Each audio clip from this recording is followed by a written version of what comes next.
the royal We do nothing public. wrong. I mean, we're just perfectly reacting to it. Everyone Obviously. That's the point of this podcast, is that we are right and people should listen to us. There's your clip, business boys. There's your show promo clip. Hello and welcome to HR Confessions. I'm Rebecca Taylor. And I'm Kim Rohrer. We're here bringing you unfiltered perspectives from the world of HR with real stories and hopefully some good advice. And today we're joined by our special guest, Rhona Barnett-Pearse. Woo-woo! Welcome, Rhona. Yay! Hi. Rhona is the founder and creative director at Workfluencer Media and the host and producer of the Workfluencer podcast. With a strong background in talent acquisition, she equips recruiting teams, HR leaders, and HR tech brands with the strategy, tools, and coaching to consistently create content that delivers measurable outcomes, not just noise. And we are so excited to have her. Thank you, Rhona. I've been a fan of yours for a while. I know I was saying this before we started recording, so I'm so excited to have you on the show. Thank you so much for having me. I've known Kim for a few years and I've interacted with you online for a while, so I'm really, really excited to be here. This is the thing that our guests will never say about themselves, so we have to say it for them. But like, Rhona is like a social media goddess when it comes to LinkedIn, and like, I'm inspired daily by your posts, Rhona, and I encourage everyone to go and like just peep her LinkedIn profile if you want to see an example of how to be authentic but still like market your services. I'm like, I struggle with it all the time, but every time I see Rhona do it, I'm like, ooh, there's a good idea. Like, be like Rhona. Thank you. So yeah, I couldn't agree more. And I think that's kind of the thing that if someone, if you hopefully you get some good advice out of these, out of these episodes, but also hopefully your LinkedIn feed can get better, your social media feed can get better. 'Cause like, when there's just so much good content out there from good people, and Rhona's one of them, definitely check out her Workfluencer podcast. I think what I'm excited about is that my background's also in talent acquisition. So I love stories about recruiting, weird talent acquisition stories. And so I knew coming into today that it would make a lot of sense to have one of those for you. So I'm excited because, oh my gosh, everywhere I've worked, I've said, we have so much material for a reality TV show, for a documentary, TA, never a dull moment. So true. True. It's so true. And today's story is kind of like, it's an interesting one. I say that at the beginning of every single story because I'm always like, I've seen a lot in HR, but I swear, every single time when I'm preparing, I'm like, there's no way she's going to shock me this week. There's no way. And every single time you bring a story, I'm like, how? And we know how. We've been doing this long enough to know that these stories exist in infinite amounts at every company we've been at. But I'm always surprised and delighted by the variety of horror that comes our way on this podcast. And there's no shortage of weird talent acquisition stories now too, just because talent acquisition right now is kind of insane. There's fake candidates, there's AI everywhere, there's a market that's just full of incredible talent that can't get seen, can't get matched. It's the most unhinged I've ever seen it. So I think these types of stories get more and more believable in a weird way. If you want, may I make an audience recommendation? If you all are sick of the nonsense that you're seeing in, like, I don't know, tech industry recruiting, general corporate recruiting, there is an Instagram account that I will find so that Rebecca can link to it in the show notes. It's a comedian who has been doing AI actor auditions.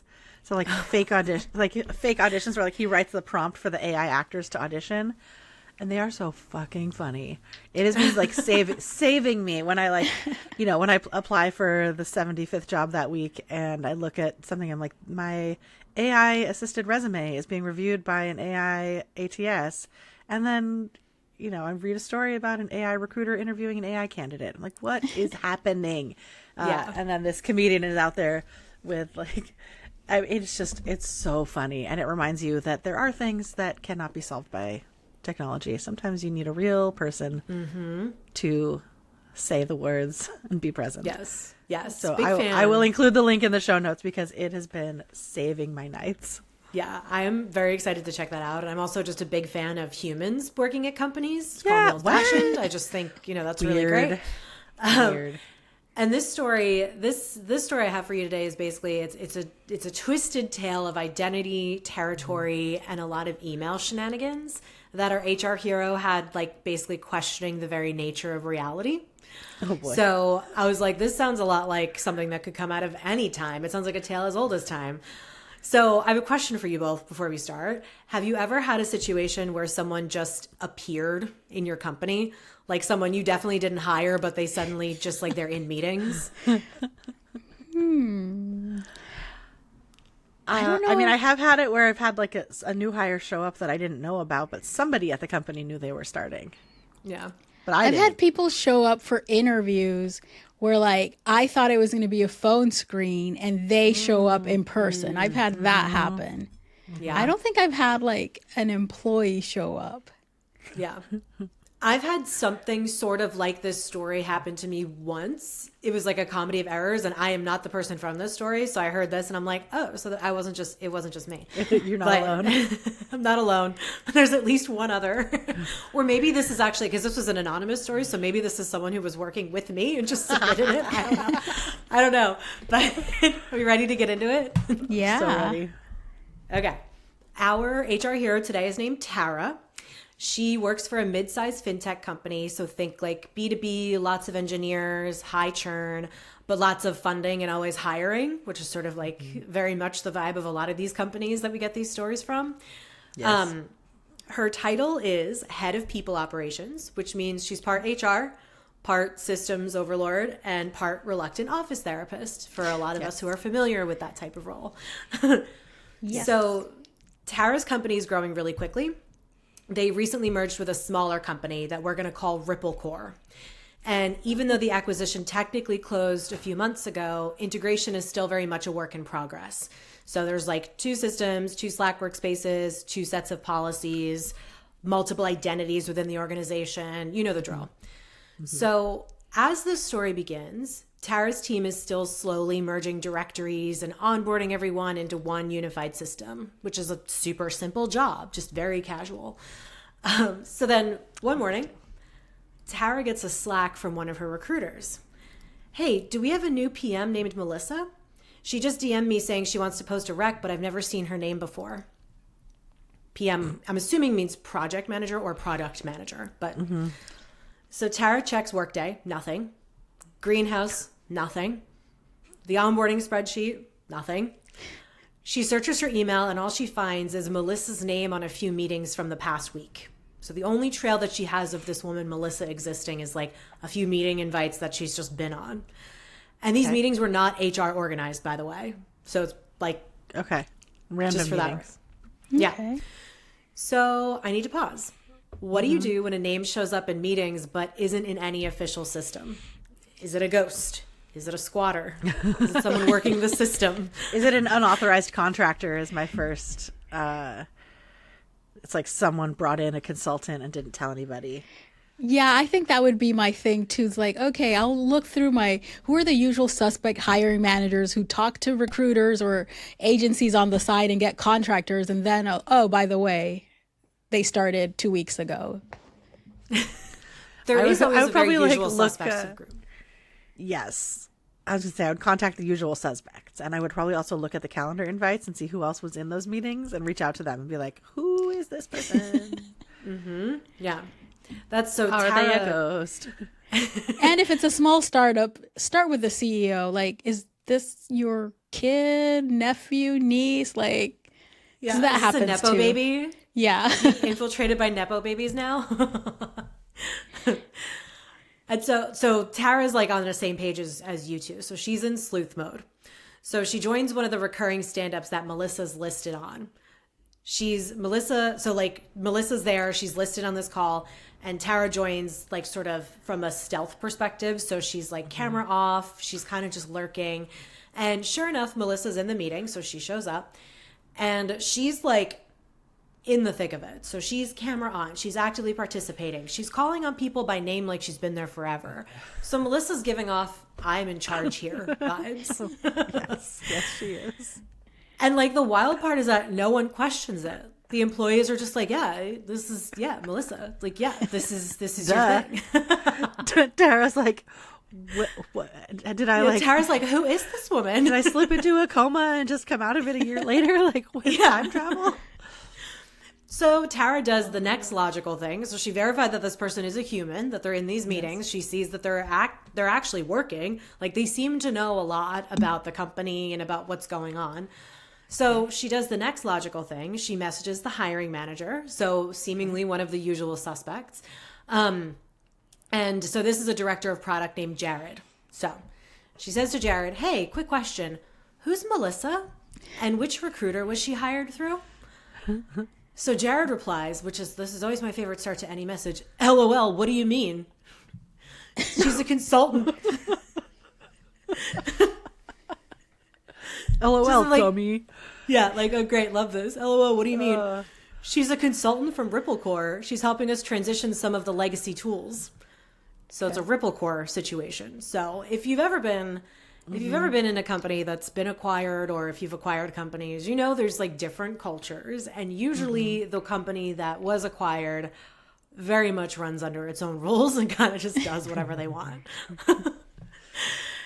So she's like, okay. So I could just imagine, because I've been part of these integrations before, so I'm just like, I'm inserting my own artistic license here, and I'm saying that Tara's like, RippleCore, haha. She's like, of course it's them. Of course it is. Who else would it be? Right. It's like, it's not going to be anybody, anybody who knows how to follow the rules or anybody who just understands any of the protocols here. It's obviously a straggler. No. So the only problem is when you do these integrations, you get like a list of people that are part of the transition, right? And Melissa was never on any of these headcount lists that RippleCore provided. So there's no contract, there's no consulting invoice, and no one from legal has a record of onboarding her at all. Mm-hmm. So there's no risk here. There's no liability concerns. We're just going to let this rando who someone says is from RippleCore come in. Exactly. And, like, theoretically, if she's like running a meeting, that tells me she probably has access to things like and it sounds like she's making decisions. Yeah. Like, if she's in charge of something, like it's giving like, I'm in charge. There's absolutely no way you could have known this, Rebecca, but my cousin and her husband are also named Tara and Jared. Really? And so you're saying it, and I'm like having a really hard time not picturing my cousins as these characters. Hi, Tara. I think you do sometimes listen to this pod. She is a lawyer. Hello, Tara. Well, that's actually hilarious because I don't know who submitted this, but all I know is I chose the names. So if it is a coincidence, that is hilarious. I don't think it was my cousin, but I just, for the 1%, not even one, for the one person out there who's listening to this pod and knows my family, this is a crazy coincidence. We're not talking about my cousin. I love that. So Tara's still in sleuth mode here. She's still like, I got to figure out what's going on, because like this is also a thing that happens in HR, as we always talk about. Like, she's very much like, okay, I guess this is my problem now. It's like I know the information, so now I'm culpable in a way unless I have to deal with it. So Tara's like, great. Yeah. She's clearing her calendar. She's like, I got to figure this out now. So she pulls up the domain that Melissa was using to send the meeting invites, because when she searched the calendar to find Melissa's email, Melissa's the meeting owner. So she's she's giving. And it's not like Melissa at rippleworks.com. It's a Gmail. It is a Gmail address. Oh, of course. Of course it is. Yep. Of course. So it's not a RippleCore email, not a contractor account, and it's so not secure at all. Yeah. Yep. So Tara's like, okay, I have to get someone who's in charge involved here too, and someone who may just know. And what I will give Tara credit for is that like she's kind of leading with curiosity. She's not going to accusation. She's kind of just like, all right, look, shit gets messed up in acquisitions. This is, let's just kind of figure out what's going on. So she emails the GM who led the RippleCore acquisition. So the big man in charge. She goes, hey, do you know a Melissa Smith? She's in multiple meetings and may have access to internal docs, but we don't have her in any of our systems. And the GM responds, she doesn't work here. She was a friend of our old CTO. She helped us out early on, but she was never formally hired. I'll loop in legal. So she doesn't work here. She doesn't even work here. Love that. She's not part of the RippleWorks transition. No. Nope. And it sounds like she never even worked at Ripplecore. She was a friend of the CTO who was helping them out. Yeah. But now she's in meetings. She has the Slack invite. She's running meetings. She's running meetings. She probably has access to like Jira or their product CEOs, roadmap. man. I bet and this, like no like, one questioned it. The CTO or whatever was just like, hey, we're doing this thing. Hey, can you hop in and help us? Yeah. No paperwork needed, no nothing.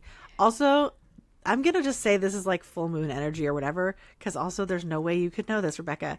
But one of my very earliest like HR buddies, her name is Melissa Smith.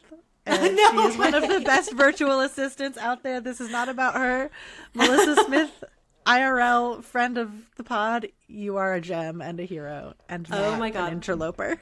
That's so funny. so Sorry, funny. Melissa. This has never happened in 2 seasons of this podcast. This No. is remarkable. The full moon is just like picking names out of my brain for you, I think. Oh my God, that's so funny. I mean, I also figured Melissa Smith, pretty generic name, like pretty, Sure. Like, in term. I figured it was safe, but that's funny that you know Melissa Smith and that Tara and Jared are also in this episode. Like, Are that's married. hilarious. Yes, Yeah. I love it.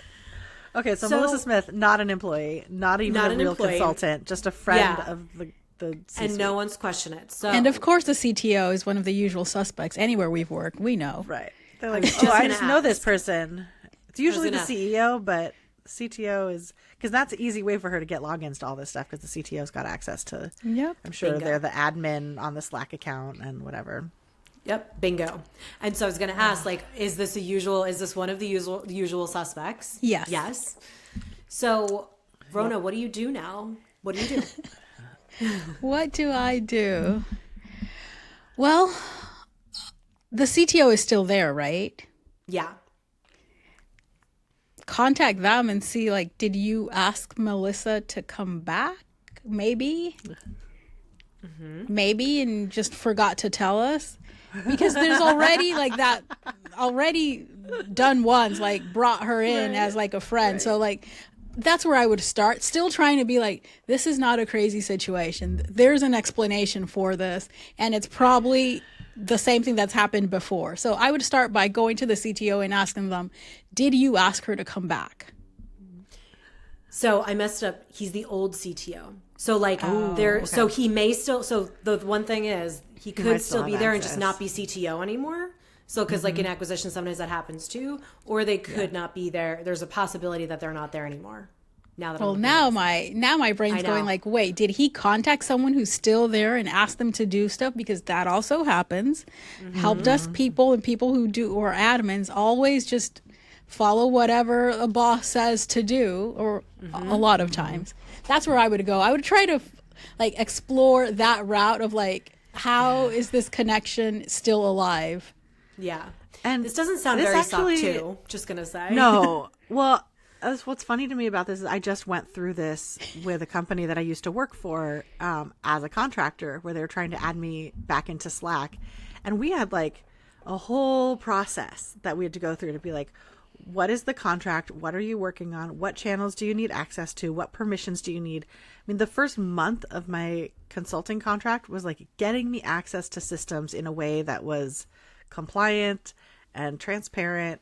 And we were openly communicating with all of the people who might see that I was there. Like, good job, Oyster. That, HR, yeah. for nailing that. I mean, it is sort of part of their business. Yeah. Compliant contracting Yeah. solutions. But like having been through it from the practitioner side as well as the HR side, like there are so many steps that they missed. Yeah. Like it had to have been, it's either negligent or it's intentional. I can see, it's so funny how I'm like picturing people I've worked with that this could totally be something that they did. Like, I'm just like, I have 2 distinct CTOs in my head that I'm like, yep, this do is something they would have done. I mean, it is kind of typical, especially if you're looking at like, so Tara works for the acquiring company. Ripplecore is the company that was acquired, and they're in fintech. So like there tends to be more security involved in fintech, but you know how startups are. They're kind of just, they just do whatever they want. Right. So I could also see just like Tara, just like, oh my God, like this is so wrong. And Ripplecore is probably like, what? It's fine. Because they just don't know. Yeah. So just like so many different CTO Right. personalities too, depending on like the stage of the company and what's there and sure. even industry. So For sure. Tara starts the legal route. She's still uncovering information, but she has legal do an audit. So they audit all of Melissa's access, and they find that Melissa, sweet, mysterious Melissa Smith, has access to Google Drive, Jira, the internal Notion wiki, one internal Slack workspace. And how did this happen? Apparently, during the early acquisition days, she was helping migrate old systems. And the old Ripple-Core CTO sent her a guest invite to the company's Google Workspace, and then no one ever revoked it. So she's just been in there ever since because no one was auditing who had access to what. And like fast forward 3 months, and she's now integrated herself into 2 product teams. She started adding comments to like product review docs. She started DMing product managers with suggestions. And she eventually got added to recurring meetings, all while never being on payroll and not even I was just going gonna say, is she getting paid for this? Why is she doing all of this?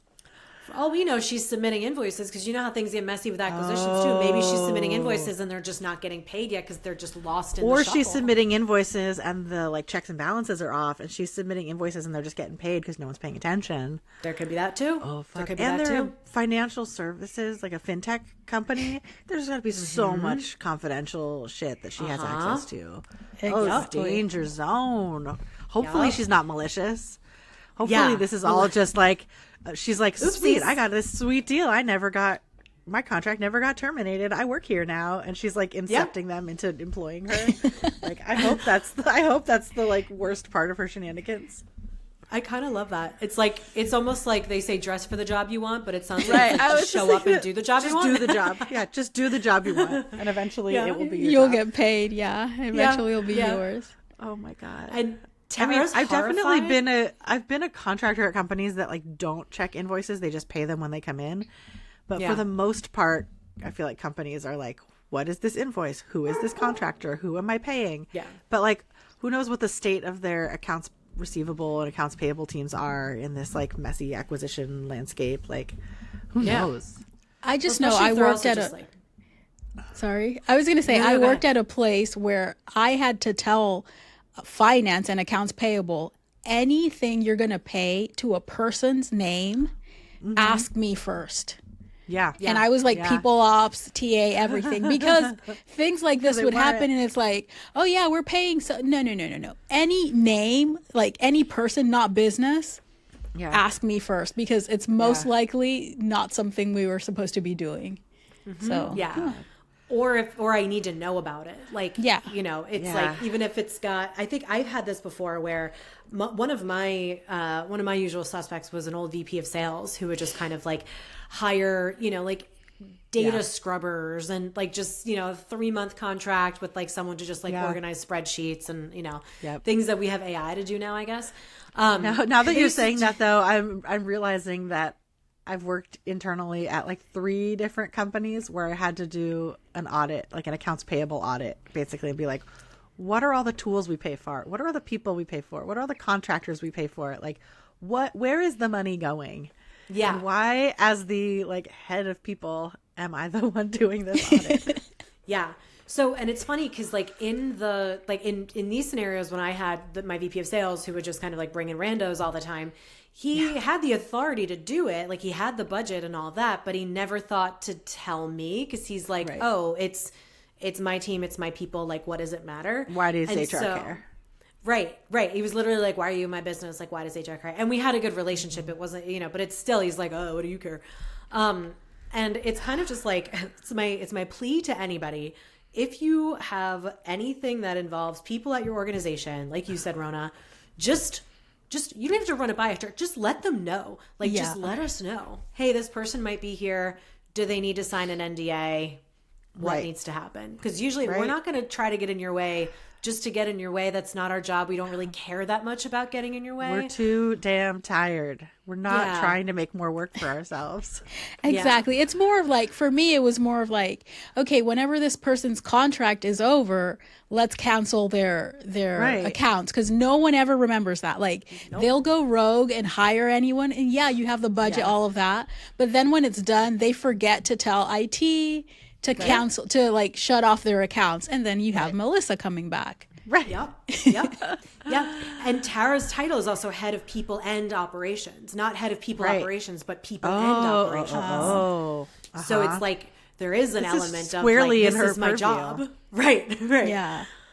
And absolutely. Like, I think honestly, if I didn't work in HR, I would root for Melissa. I'd be like, I mean, I guess I'm not. I guess I'm not rooting for Melissa in a way too, because I'm just like, look, girl, you get that bread, get that grit. Like, she's got it. She could. This feels very like it could be turned into a Netflix movie if it was like a high enough profile company, right? Like, she's like Anna Delveying her way into a job.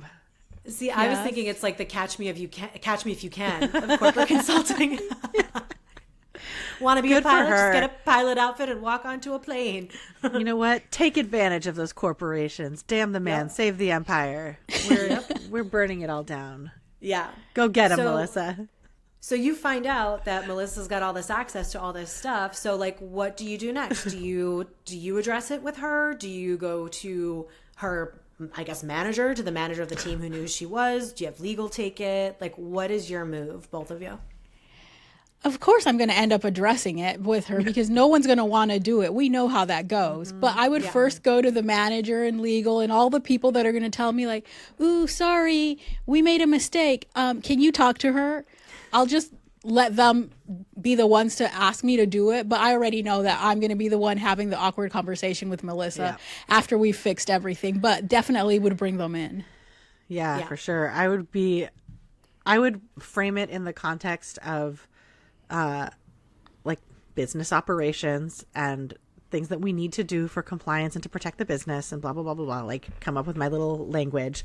And in the guise of that, be like, hey, we realized that you've been working for us for a few months now without a contract, and we don't have all of your information properly in the system. And like, we need to get you a contract and an NDA. We'll get you all squared away to make sure that you don't miss a payment and that we have everything we need to protect the assets of the company, blah, blah, blah. And I would probably, before I went to Melissa, I would do this little mini audit through like legal and finance and like loop all the parties in, whoever the manager is of this work, with her CTO friend, if he's still there, and legal and finance. Be like, hey, everybody, I just discovered Melissa's working with us again. Awesome. I have a few boxes I need to tick. Finance, legal, is there anything that you need besides this list that I've made you?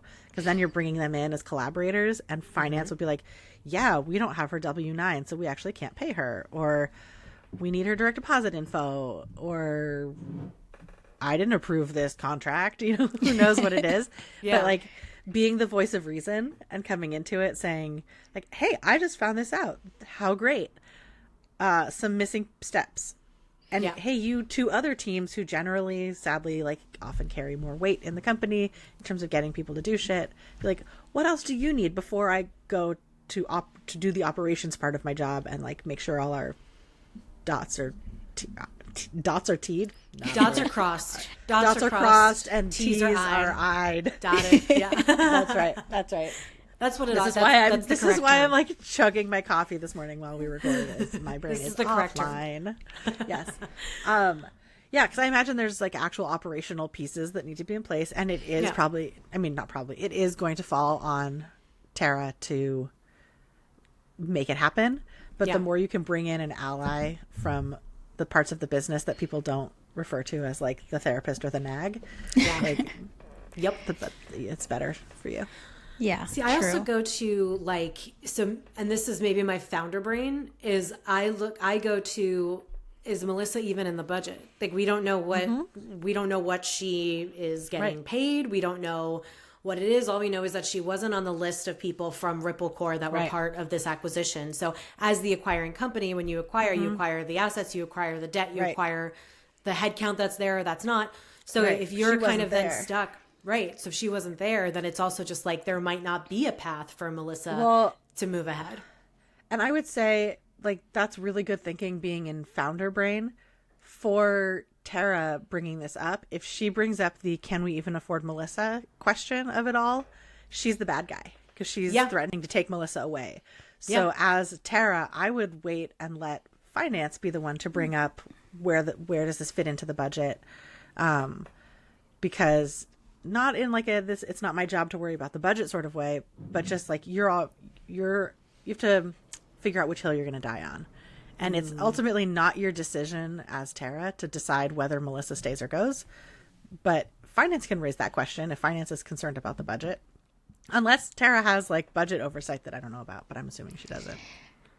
Even so, since it's not her department and it's not like her expense, I would definitely take that same approach. And that's the approach that really is the only one that works for us in HR and people ops, is like bring everyone in. I always call it like the curious, clueless approach. And I'm absolutely not clueless. Like, I know how this movie's going to end, but I'm not writing it. I'm just along for the ride. I'm just like, hey, by the way, this is what I noticed. Hey, what do you guys want to do? I'll do whatever you guys want to do, type of thing. Not necessarily, but like that's the approach that gets the conversation going, because you can't go in like as the bad person, like there's no budget, we can't do this, because like you guys said, then it'll be like you won't get the result that needs to happen if you come in with that attitude. And it's funny you say that, Rhona, about like being curious and clueless, like to an extent, because you have to play dumb enough to get other people to like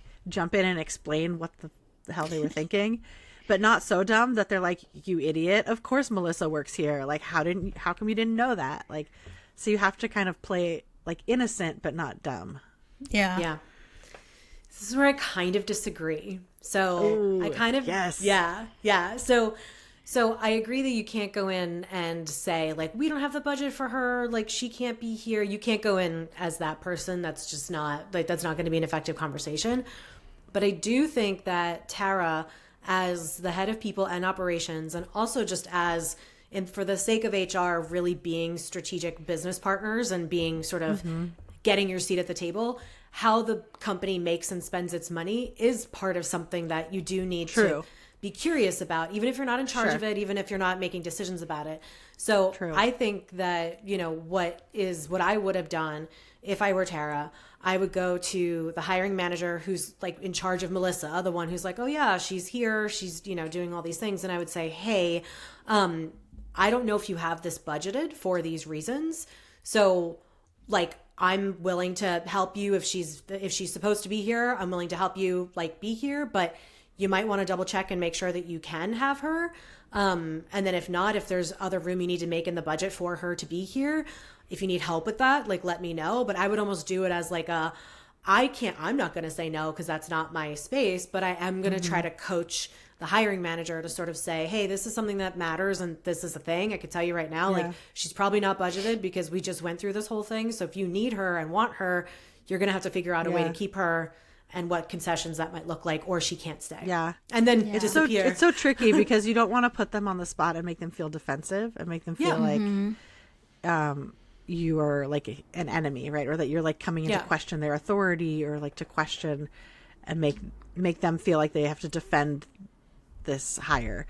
So I think really putting it in the context of, I was just talking with Natalie Ledbetter about this, I think on a I love her. We did a People Builders event on this topic. This is what her consulting business does, is like help HR leaders and help companies see HR as the strategic business partner.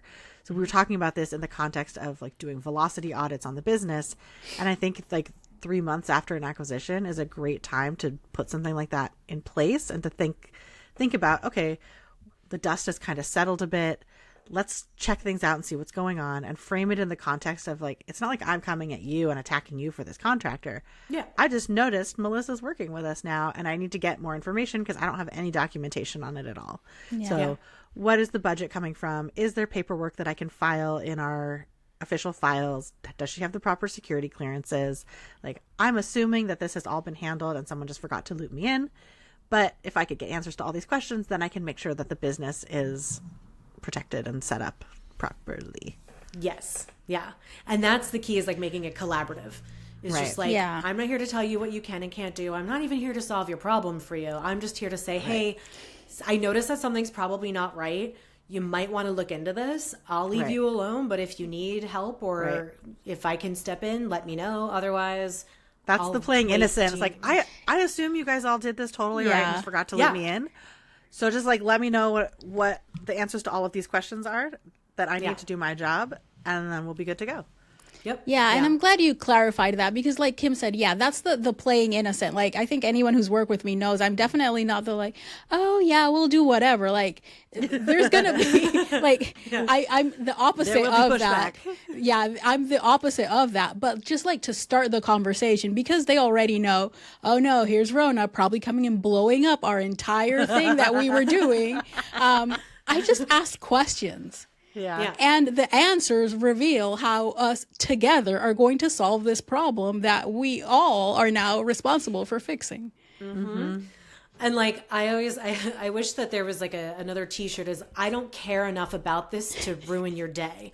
Right. Like, I don't care enough about being a jerk to you. Like, that, it's just so far off my radar. So just know that if I'm here saying this, it's because it's a thing we probably have to figure out together. Yeah. I'm just letting you know.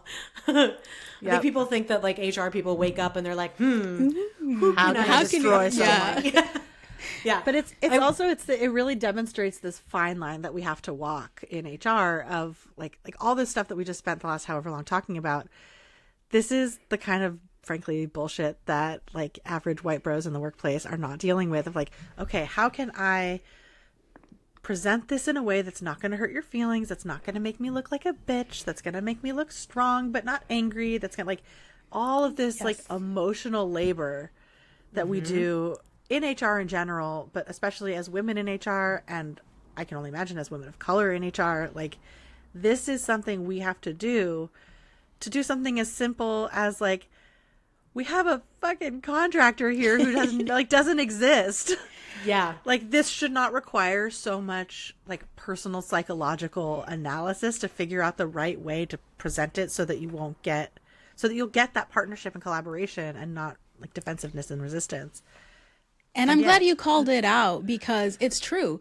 How did I arrive to this being the strategy to be taken seriously and be strategic? Because I did it the other way, and I learned really quick that puts you in now you're getting conversations. Now you're getting talked to about, can you take a lighter approach? Nice. Yeah. Like you're coming off as aggressive. People are intimidated by you. Like people, you're intimidating. And all of that teaches you to be like, okay, we're still going to get to the same conclusion. I'm still going to do the things. I'm still going to push back, but it's going to require so much more emotional labor from you to get to the same result. Whereas if your VP of finance or your chief legal officer sent an email and was like, this person's in our system, who are they and why don't we have their information? Nobody would be like, wow, legal's not my friend. Right. Exactly. Right. They'd be like, oh, there they go. But I guess I have to listen to them because legal has authority. So people love hearing from HR as much as they love hearing from legal, which is that they hate it. But the thing is that legal tends to have more authority because they're like, there is that kind of bottom line. And that is the hard part in HR. It's like we have, like, it's the no authority gauntlet. It's the nag effect. Yeah. And it's just like, I have a lot of accountability, but I have no authority or little authority, at least not in everything. Right. And it's just like, it is just funny. It's just hard. Yeah. It's just like, it's just sitting here listening to all the three of us talking about how we would circle around the problem to get people to come to the conclusion themselves and realize that it's important. It's just like such bullshit. I'm in a very ragey mood this week, but I think it would not be fair of me to say that this is how it always works. I've worked for an amazing CEO who had my back, and I knew he had my back, and I knew that this type of thing, which it was a finance, I'm not going to mention but it was a fintech related company where there should have been a lot of controls and a lot of things similar to this happen. And I didn't have to do any of that. Oh my gosh, let's be nice, blah, blah. It was like, I could be like, a regular white bro and be like, WTF? I love that for you. Yeah. So it happened one time in my career. So it does, yes, who your leadership is really, really is important. And that really taught me if I ever go back in-house, but when I'm looking for jobs, is asking those questions, because who is your direct manager, your manager's manager, and who is the CEO of the company is really the most important thing if you really want to get anything done as a leader in a leadership type role in HR or TA. If there's not that like formula of people who I can work with and respect and who will have my back, I don't even take the job. It doesn't matter if it's $1 million a month. Yeah.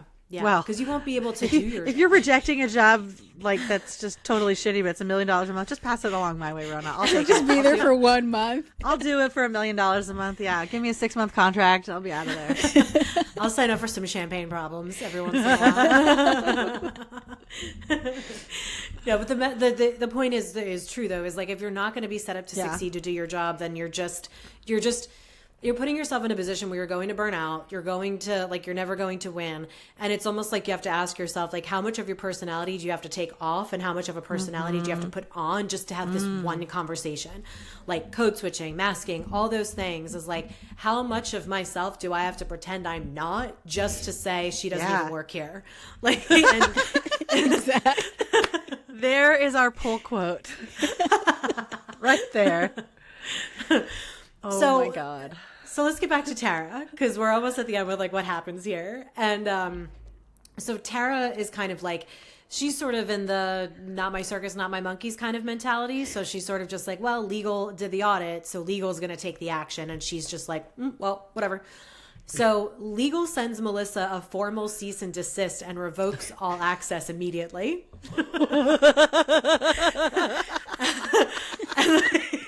So they just straight up cackling.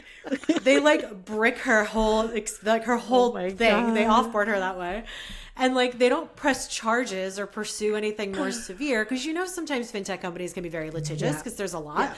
But they do document the hell out of it. They do say like, here's all the people involved, here's the role that they played, and here's what happened. And then meanwhile, the engineering team is panicked, like, because they're like, Melissa was helping with our sprint planning. We liked her. She's better than most PMs we have. So the engineers are like, wait, that's our Melissa. And one engineer even says, can we hire her for real? Which, not a bad idea. I mean, maybe.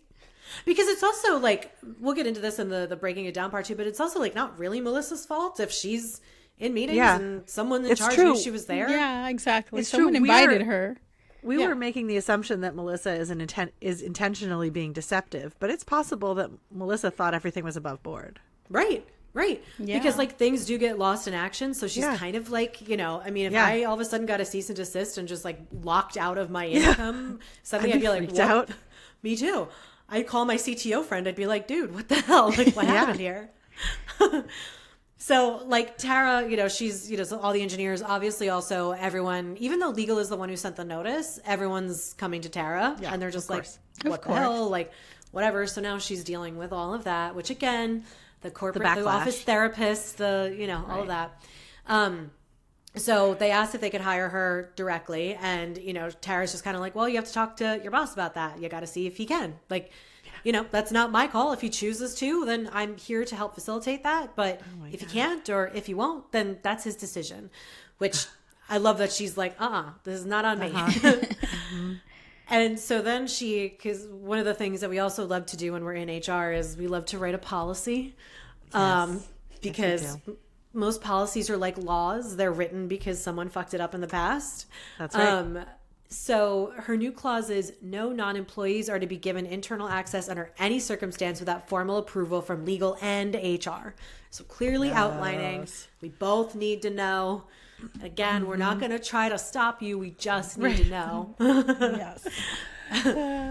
So then they do, this is kind of like what we were talking about is, Tara then takes it upon herself to do an audit, which normally I'm like, that's not HR's job, but she's people and operations, and HR ends up doing it anyway. So it's like, all right. So they audit every single guest account from the last 12 months. Cause you can invite like guest accounts to different workspaces. 2 more get shut down. They weren't active, but like they were there and open. So 2 more get shut down.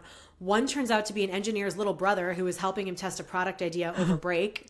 Like, you can't make it up. It's literally just these like people just getting these random people involved here. And so once the audit was complete, they cleaned everything up. They continued on with the integration, and now Ripple Core and Tara's company, who I didn't actually name, we'll call it Ripple Queen. I don't know. They are now one big happy company, and they're moving along, and no other ghosts were hired without anybody knowing. I really hope that they also shut down or tightened up at least the admin permissions for like who is able to add accounts. A guest. Yes. I think that was part of the audit, is just like truly like basics of, okay, how many admins can you have? Who are these admins? Right. What's the, because you can, I mean, we just went through our SOC 2 Type 2 certification. So, and we're only a 15-person startup, right? So like, but we even congratulations, know, like, Skill Cycle. Thank you. Achieving your SOC 2 compliance. Thank you. It was a lot of work, but it's worth it because like we're secure. We've got all the things. And one thing that I did learn from that is that, we now have a whole JIRA process for, how to get access to specific work critical systems, what needs that kind of stuff, what doesn't, admins, all of that. So I'm like, I don't know how this could have happened before an acquisition when we're not even like anywhere at that point and we've already gotten all this done. So I mean, acquisitions, it so much depends on who the team is and how diligent they are. I mean, like when I was running HR and ops for a company that was acquired, we had very extensive diligence done. But I have heard stories where it's just like someone signs a piece of paper and you've been acquired, but nothing else really changes. Yeah. I've worked at places where they have multiple of those, and that is very, very fun. And you're like, wow, technically all 4 of these companies are owned by the same company, but they're all operating very differently, doing their own thing, and and everyone's just like, that's what they do. It's like, oh, okay, it's totally fine, it's totally normal, totally chill. Doesn't make your job hard or ridiculous at all. It's like, yeah. And so that's it for our story. So I have some questions to kind of break it down a little bit further. Because I think this is one of those like soft security stories that like doesn't seem like a big deal, but it really is. And so we had a confession earlier in the season from an IT manager. We tell the story of Owen, where Owen got involved in things that he didn't want to see. He bore witness, yada, yada. IT usually tends to be involved in securities kind of like underappreciated. Yeah. So what is kind of like a lesson here for HR people, for ops people? Like, what's your main takeaway for those 2 groups? I think the not my circus, not my monkeys approach really shoots us in the foot long term. So even if you don't want to be seen as the nag, as whatever, when there's things that like how the story ends, how the movie ends, all the potential things, don't be afraid to ask the questions. I ask questions until someone tells me to shut up. That's my approach. Any company I've worked at, any company I've consulted at, anywhere, it's like I will ask questions until you specifically say, Rhona, shut up. Yeah, I think trusting that spidey sense when you instead of seeing that little you get that little prickle where you're like, this feels off, why didn't I know about this? Just following that spidey sense with curiosity, and like if you're thinking in your heart and your mind, I'm approaching this curiously and collaboratively, you will probably be softening your tone plenty. You don't have to like bend over backwards to make people feel like you're not attacking them, but also like trust that spidey sense with confidence and represent yourself and your function. Yeah, I like that. Trust your spidey sense. You are the subject matter expert. Yeah. You are. Yeah. You do know what you're talking about. Don't let them tell you don't. That's right. So another question is like, I think that a lot of this is also about collaboration. So, it's really, I think HR has to be HR is its own function, but HR cannot operate in a silo just because by nature, HR is involved in every segment of the business in some way. So I always think of there's like 3 really key partners for HR teams, and sometimes they overlap, but there's finance, there's legal, there's IT. Like you need to have relationships with that, with those people on those teams. And even I would say not just relationships, but also just formal processes for where your work overlaps and how. So how do you build relationships with these, with these groups that tend to be very different personality types from HR? How do you kind of form those relationships and those processes to stay ahead of things without overcomplicating certain things too, right? Because like there's a balance between process and introducing friction for friction's sake. For real. Yeah, I mean, you mentioned the people. I always say my BFFs at any company are the CFO, the CTO, and legal. And you just have to approach. I wish there was a way to be like, oh, always do this. It's going to depend on who the actual people in those roles are.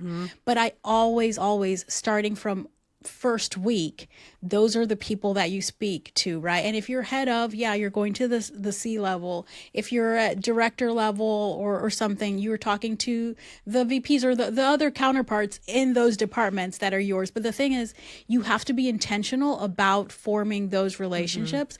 My approach is usually like, so I'm a software engineer. That's what I did before coming in. So an easy one for me is always the CTO, the technology folks. I just go in curious about like, hey, so what are you guys using? What are the systems? Blah, blah, like establish the whole, we're kind of peers, even though I'm in a different thing. So I use that. Yeah, exactly. Finding the commonalities. And it's like, oh, this is a cool HR person because they speak our language. With finance, I want to know all the rules. That has always worked with me with the finance people. Tell me all the rules. Tell me, I'm going to break them, by the way. I'm going to break absolutely all of them. That's why I need to know them so I know what they are and I can break them. That's why I got into HR. Exactly. It's like, I will go through an entire interview process and forget that range that you gave me and have this amazing candidate that we need to go 10K over for. But I want to know all the rules. We need to be friends. And then when it's time to ask for those rule break, not illegal, but let's shuffle stuff in the budgets and stuff like that. That's where you have exactly. And use those. Well, you can't do that with every single hire. You do that strategically. And then legal, it's really easy. It's always been easy for me to establish those relationships with legal. Literally just ask them. They're like us, kind of like people don't want to know them. People don't want to include them. People forget them and skip over them. So like bring them into some things. And like intentionally like, hey, I'm thinking of doing this. What do you think? And then they'll become your friend. So it's just really using your relationship building skills as you would but be strategic about who you're being friends with first. Yeah. And I'll say, I want to like plus one everything you just said, Rhona. I don't have much to add to that except for one thing, which is that bonding through commiseration is a really solid tool I have found with all of those teams specifically. Like if you're working on a really tough compensation audit with finance, like find things to talk about that are the kinds of things you would talk about if you're like, let's go grab a beer. This was a tough day. You might not be able to always do that for a variety of reasons, from not drinking to not physically being located in the same place. But like the kind of things that you would want to like sit down and like shoot the shit and vent about, find the people in those departments that you can do that with, because nothing builds trust and relationship like going through something hard together. Yes, in the trenches. Love that. I love it's kind of just like find the ways to find the connection points that sort of build your credibility, build your commonality, and then kind of grow your relationship from there, because you're starting from a shared understanding. Even if you have to figure out the shared goal, you're starting from like some kind of a shared understanding. And I think too, like those departments, legal and finance in particular, share the very common HR belief that people are the best and people are also the worst. But they don't often seek to relate to the HR person in that way, because they're like, they either think HR hates all the people and is a terrible person, or they think that HR like just loves everybody and is all culture and blah blah blah all the time. And so being able to have like a really real conversation with legal and be like, man, people are hard, and have legal be like, yeah, tell me, why are people hard right now? And you can be like, well, I'm trying to do this thing with this person who's going on leave in this country, but the laws are weird and blah blah blah. I'm like, do you have any advice on this? And then they get to jump in with their knowledge and expertise and tell you a story about a time when a person was a pain in the ass for them. And then you're bonding over your shared love-hate relationship with human beings. Humanity. Yeah. Not specific humans, but like generally with humanity. It's just, for me, it's always approaching it as, just like I want everyone to understand that I'm human in HR, I need to understand that these are other humans wanting to do their job. Like everyone's doing the best that they could with the information that they had at the time, is something that we say in the IT world as product and project managers and stuff like that, is like, that was always the premise that I had. And that's what I've brought to my TA and HR career. Is like, these people aren't doing it on purpose. We've all seen some shit. We've all reacted differently. These are humans. Get to know the actual humans behind, and then work will flow easier because you're actually seeing them as humans, and they're also seeing you as a human. Yep. What a groundbreaking concept. People are humans. I mean, unfortunately it is. Like I love that because it's true. I think that we're all so reactive and stressed and like filled with cortisol and overworked that we see anything that interrupts us or is like something that we have to apply any kind of level of thinking to, as like we almost like react with anger a lot. And it's kind of just like, we need to just be a little bit more patient, give each other and ourselves a little bit more grace, and be like, what if this person isn't just trying to piss me off? What if they're just trying to get a job done and they genuinely need my help, and maybe I can help them, maybe I can't, but they're coming to me for this because they see me as someone who can help or who might be able to point them in the right direction. And sometimes it is my job and sometimes it's not, but just assume that the same way I'm not here to ruin your day, most people are not here to ruin my day. No one really, that's not a normal thing. Who has time to think about how to ruin someone's day?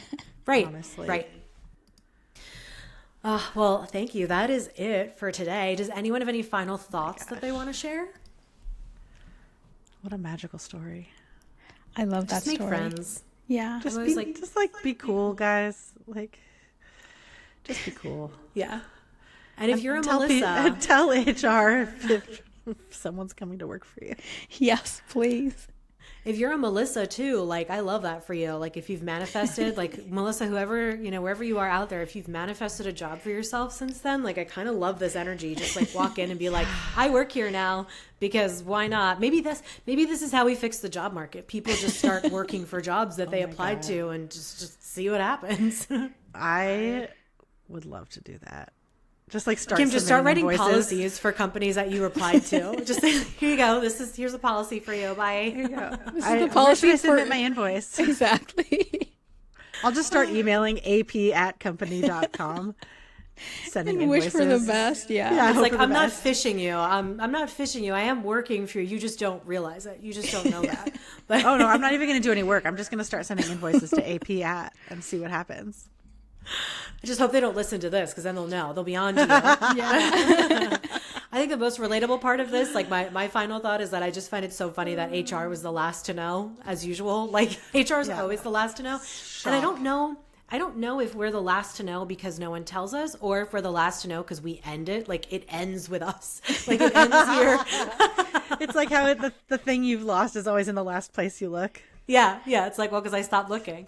So Yeah. I don't know. Either way, though, I love this for us. Oh my And that's it for our finale. Rhona, thank you so much for being here. This was so fun. Everybody follow Rhona on all the socials. Follow the Workfluencer podcast. Check out Workfluencer Media. And if you have a confession you want to share with us, send me a DM, send me a voice note, email us at hrconfessions@skillcycle.com. There are so many ways you can get in touch. And thank you to everybody who submitted these stories, especially to Tara today, our special finale protagonist. I cannot wait to see how unhinged they get for season 3, especially with what's going on in the job market right now. So stay tuned. I was going to say to stay on brand with this story of the day. I don't have access to hrconfessions@skillcycle.com, so I'm not accessing the stories ahead of time. Yes, yeah, and that's by I do design. not have contractor access to that email inbox. That's by design. You do work here, but Exactly. you're not allowed to have that email just because that's where the stories come to, and I'm supposed to surprise you. That's right. Thank you so much for having me on the show. This was so much fun.